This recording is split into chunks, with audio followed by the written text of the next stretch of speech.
We're sitting here now with Giorgio Piacenza at the Orlando Symposium here for Mufon. Tell us a little bit about your background and what got you involved. Well, I'm from Lima, Peru. Back in 1975, my uncle began communicating with extraterrestrials through psychography. Psychography is automatic writing, a form of instrumental telepathy. And, well, they invited my family, my uncle, my cousin, they invited me to a place called Chilca, south of Lima, Peru. And at about 11 p.m., we were about 10 persons, we witnessed a lens-shaped object coming out of the water, and it seemed to be only about 80 feet from us. 80 feet from us. I'm sorry. 80 meters. 80 meters. There's a big difference. 80 meters. Still quite close. And it seemed to have about 12 meters in diameter. Yes. So it was like a regular lens-shaped, illuminated object, like a lentil, but illuminated. It was so bright that it created a reflection on the water. It was floating at about, I would say, 10 feet over the water, just behind the surf. And we were in the middle of this beach at night. So that was like the first event that confirmed to me that this phenomenon was real and that it was not a simple thing. And we, my cousin and I and everybody there, assumed that there were indeed intelligences actually communicating with my uncle, and well, also some of his friends were also in contact, because he knew when and where to go to see this. And that's been a long time ago, but since then I thought, well, we need to know, humanity needs to know about this. There might be other beings older than us that know about our history. They might know who Jesus was, what he did, what's the real story behind his life. They might know so many things that we should try to be in contact with them, converse, and learn more about ourselves. Yeah, that was the beginning in 1975. Did it almost in a sense, in a way, to try to almost build a relationship with this unknown phenomenon to yourself? Yes, from the very beginning, it already felt like a relationship, because members of my family were interacting with this phenomenon. Yes, and then they invited me to their communication sessions, and in these sessions, the beings that were allegedly communicating with them called themselves Apunians, from Apu, A-P-U. And they said that they had an underwater base in Chilca, in Peru. Chilca, yeah, it's a beach about 35, 40 miles south of Lima, where, yeah, it's true. I mean, many sightings have happened there by fishermen and locals living there, and then other contact groups have also have their experiences there. So it's a hot spot. Did they say why? Why? They say that they had a base there. Maybe that's the main reason. Another possible reason is that there are fault lines that meet in this area. There are many earthquakes, actually, that originate in this area of Chilca. It could be, I mean, this is very speculative, that some sort of telluric energy or Earth geophysical energy originates there, that somehow it's useful for them. Also, if you draw a parallel line towards the east, you touch a place called Pantiacoya in the Amazon jungle. A place full of mystery. There have been many expeditions to Pantiacoya searching for an Inca city where allegedly the sun disk was taken right before the Spaniards arrived into Cusco. So there seems to be like a geographic link to this other place. It is also called Paititi, Paititi in South American legend and lore. And Paititi means the twin city of Cusco. Alan over here. Alan over here had a question for you. Now, I know that there are Latin American stories about the cities of gold. Does this have any relation to that in any way, shape, or form? And this location where it's a fault line area, does it also coincide with ley lines? And are there any other anomalies in the environment as well too?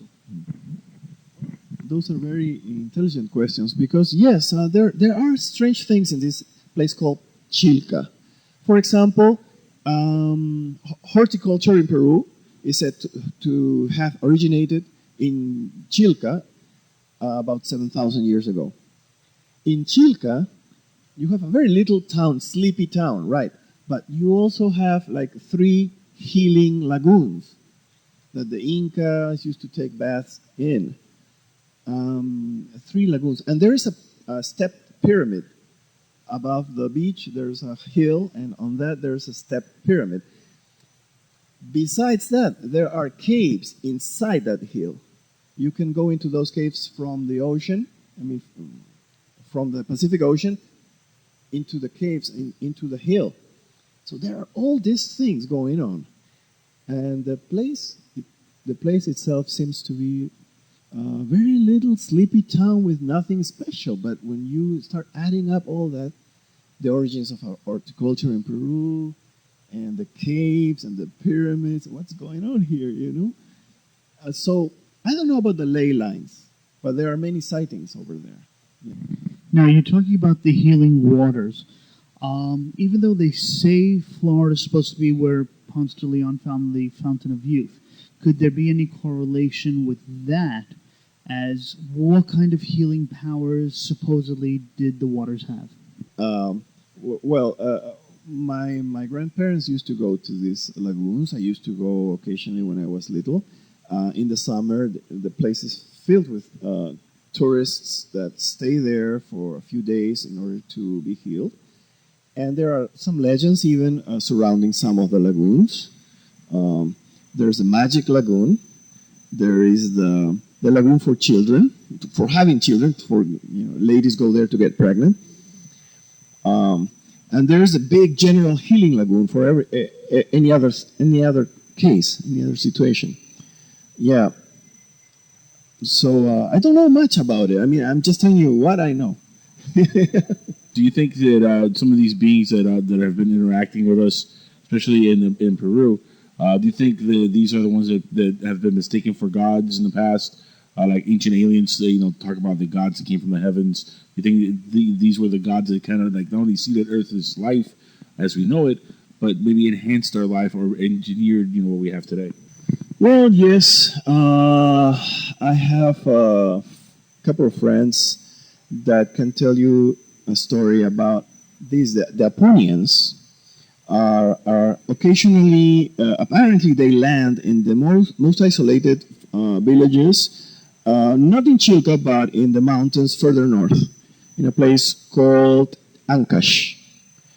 And for example, I had a friend, he passed away a few years ago, but he told us that he was climbing all the way to Quitarasca. It's a place high in the Andes, where there are only sheep herders. And there were people there that didn't want them to get close, he and his friend, because the gods had landed and they were healing a boy that had a fracture. And so the story goes, this was a long time ago, in the 1960s. This was the first known contact with the Apunians. It's the oldest contactee. His name was they call him Bitko Novi or Vlano Kapetanovic. He was a Yugoslavian engineer that worked in Peru, in Ancash, in a hydroelectric engine. So he then came down from that, and claimed to have seen these Apunians healing this child. And the Apunians had come in an object that didn't look like lenticular or a regular UFO. It looked like one of those Ecuadorian beetles, the golden beetles that look like airplanes almost. And he said, well, that's how they disguise. Okay. Later on, he went back and he claims to have had more contacts with the Apunians. Yeah. Now you got into talking about the Andes, and I noticed, what is the giant lake that is on one of the plateaus there? And I know they've had UFO reports from it. Do people claim that that water has healing powers as well? And how far back in history, in oral or written history, do these sightings go for that particular area? Well, I'm not an archaeologist or a historian, but I've been to that lake. Perhaps you're mentioning Lake Titicaca, which is between Bolivia and Peru. And yes, indeed, I've heard many witnesses that have seen UFOs coming out of the water. And yes, in the Lake Titicaca has a smaller portion called Viña y Marca. That's where people claim, some of my friends actually claim to have had contacts with beings that live under the lake, in a cavern under the lake. Actually, yeah. And there is a NASA satellite picture that shows like a Andean cross reflected on the water. I could send it to you if from Peru. We seem to be getting that as a common thread in ufology, where a lot of these things are seen either coming from the water or going into the water, going to deep caverns and caves out down there. Your friend who said that they saw the, Apunians, did he say what they looked like? Yeah, well, he said that these Apunians looked like us, basically. They were about 5'8", 5'6". There was also a human lady that had been taken to their world, and she had come back with them in that occasion.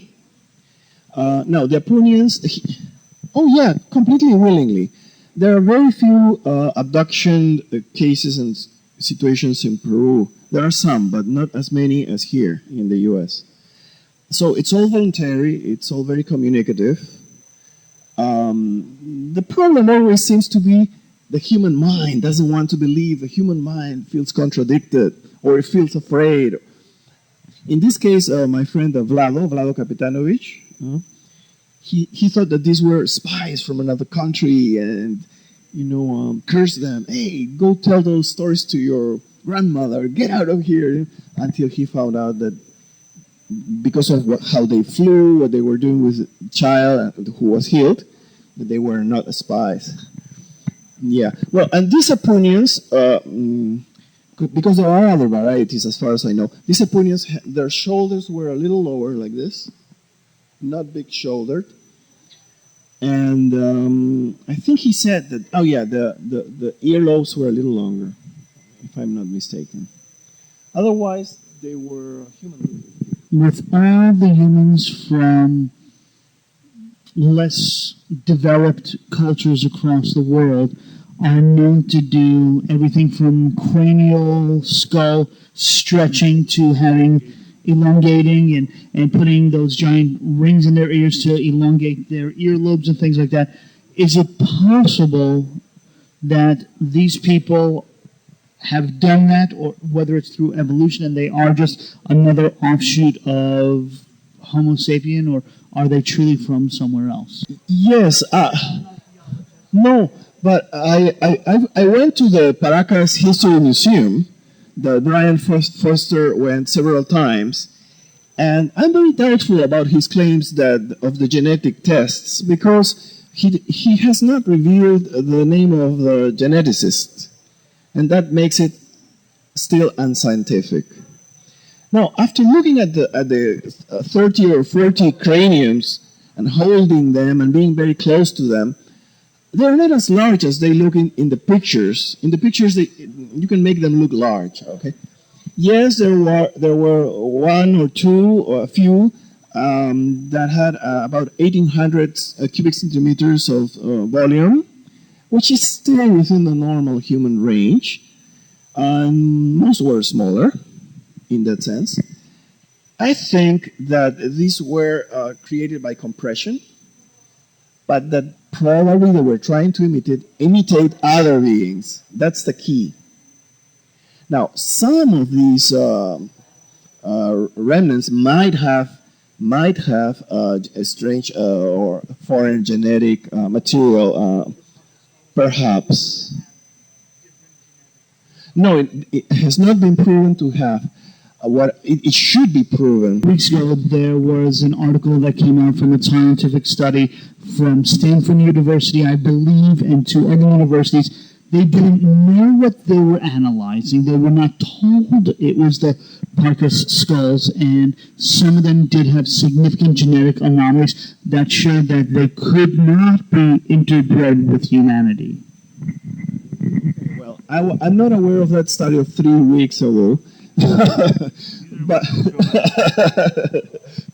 but still, what I saw were not giant craniums. They were small to normal, and some were a little bit larger within normal limits.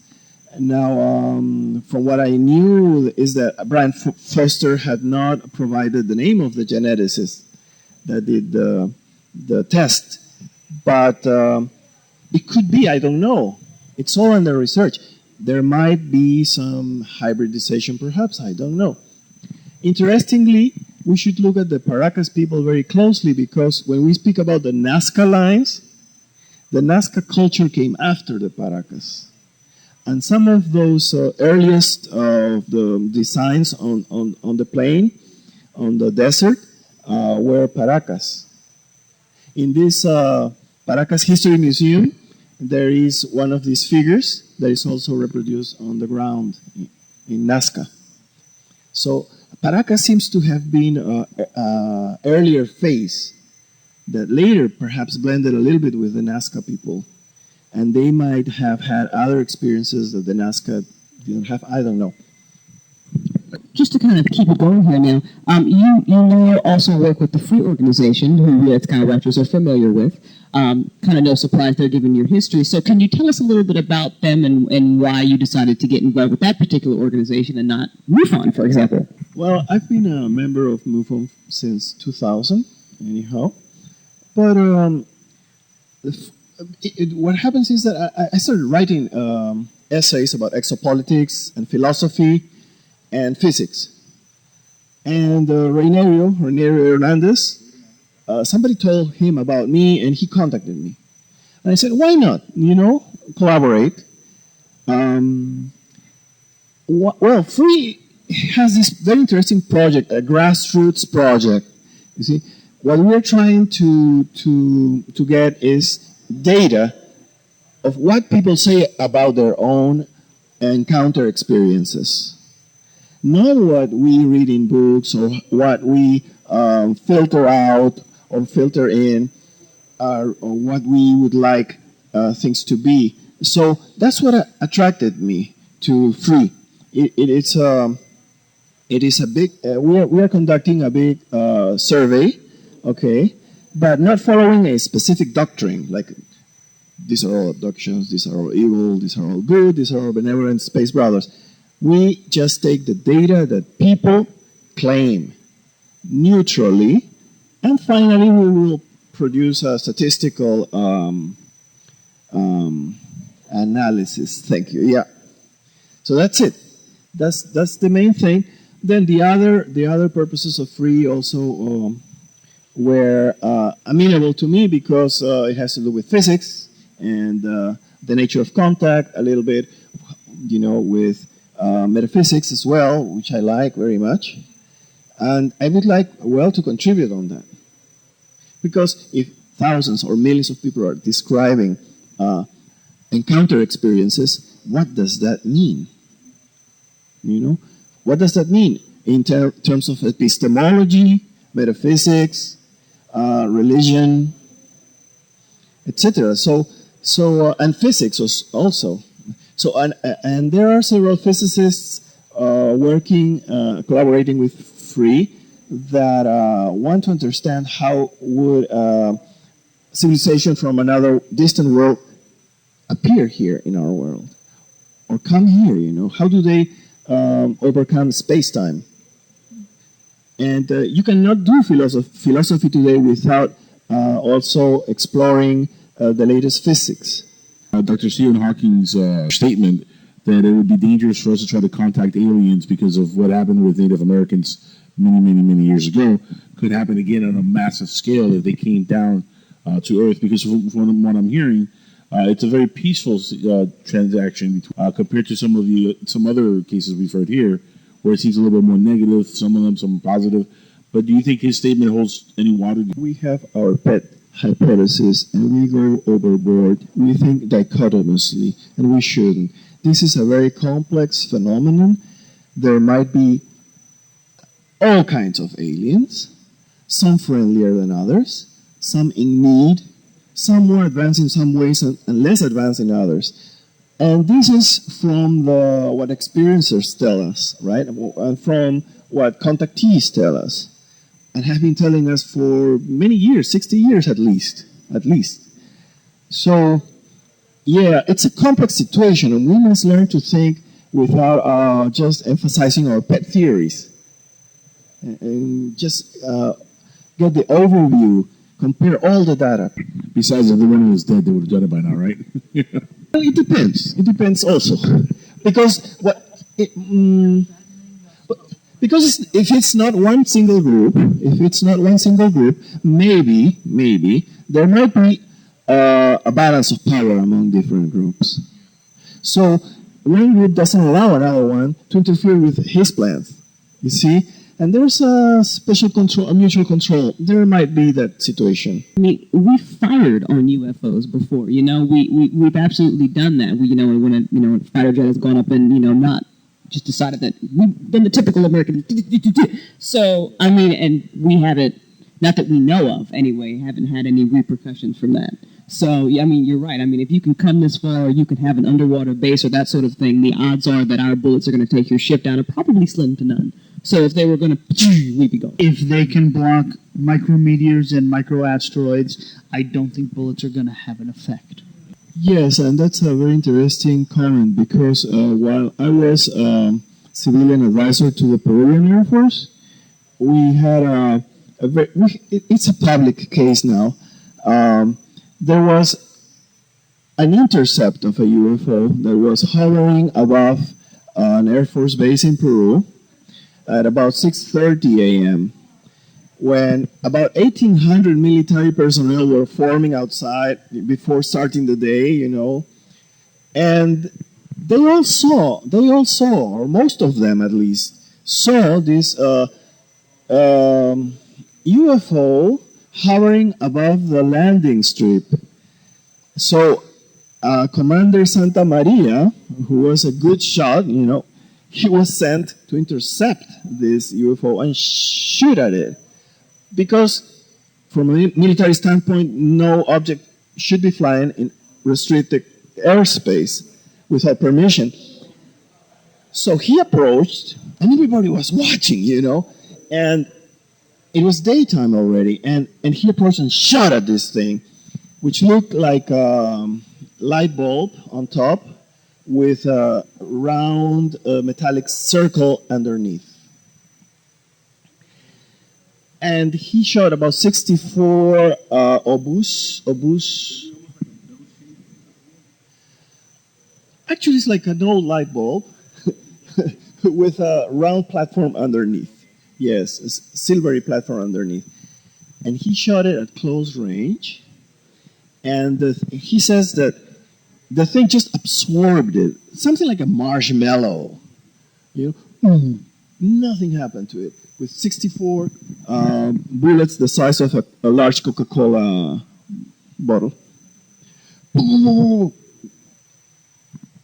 It's called obus in Spanish.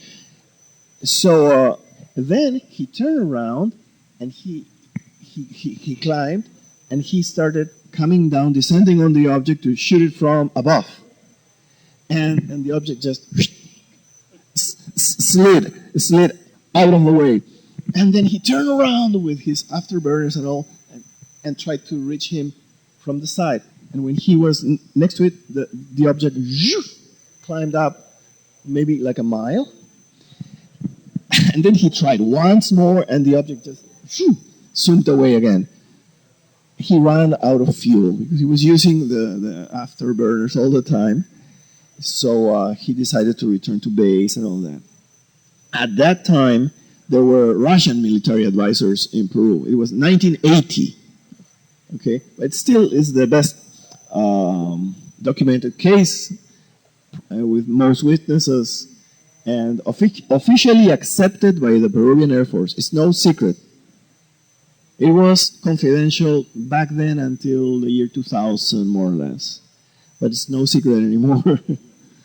So there was this dogfight with a UFO. And nothing happened to the UFO, actually, you know. And the Russian advisors, because the object returned the following day. And the Russian advisors told base commander, don't waste your time attacking that object. You know, it's as though they knew. And everybody says that Roswell, we shot him down, right? The Roswell ship. And I tend to think that was one of ours that we built, and we crashed it because we were testing it. That's my personal theory on Roswell.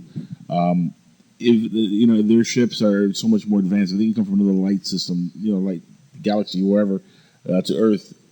They can get around bullets just like that ship, absorb the bullet or absorb the shots.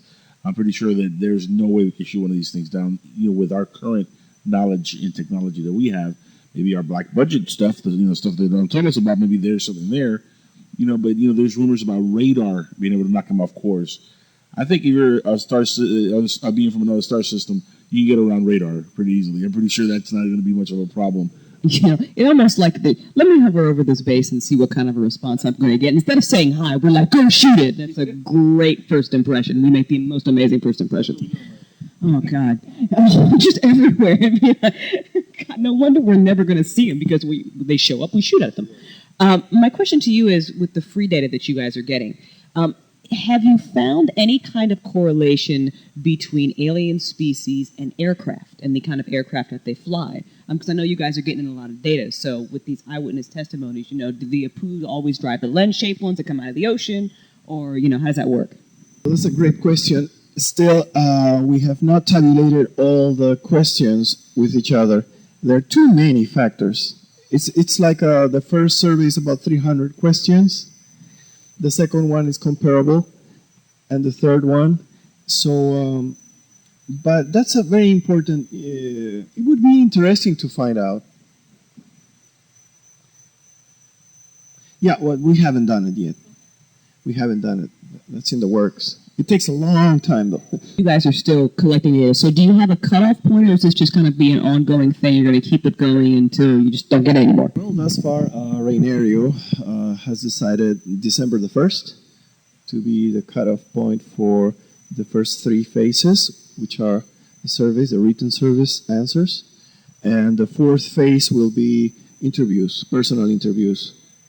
Out of a population of perhaps 3,500, we'll probably interview 100 or so, perhaps 200.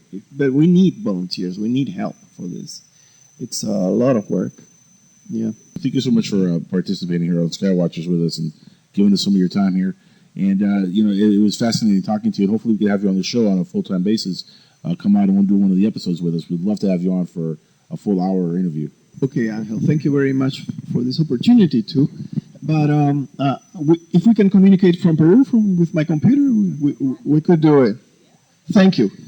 It's not alien, but technology definitely has advanced. We could definitely do that. Skype is a beautiful thing. Giorgio, thank you so much for being here with us. Fascinating, gentlemen. And again, the free organization, check them out. Give us a website for the free organization. What does it stand for? Great question. We were wondering that earlier. What does free stand for? Foundation for Research of Extraterrestrial Encounter Experiences, basically. It's experiencer.org. Experiencer.org.